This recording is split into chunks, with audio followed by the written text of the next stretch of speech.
you think the outfield offense was going to be more of a challenge than some of the other positions? Yeah, it just goes without saying their outfield offense has struggled so far, and obviously has to get better. I think the players that are in our outfield have largely struggled offensively so far and played, below where I think they'll end up being at the end of the year. So if there was an area of the team I would expect to sort of bounce back and outperform what they've done for the first 5 weeks of the season, I think it'd be our outfield. One of those guys is Shearholtz.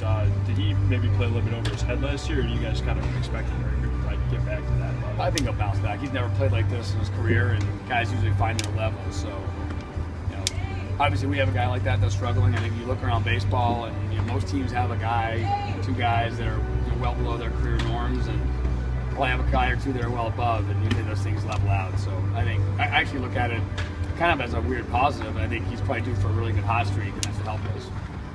How are you with the way Rick's run the team so far?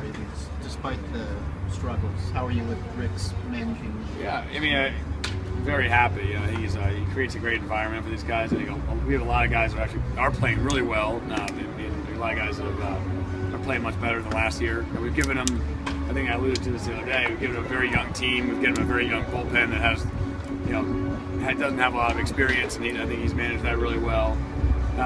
So I like the tone. Obviously, the results, the wins and losses. Probably no different than it was with Dale. We're not at a place right now where we're going to evaluate him based on the standings in the paper in the morning.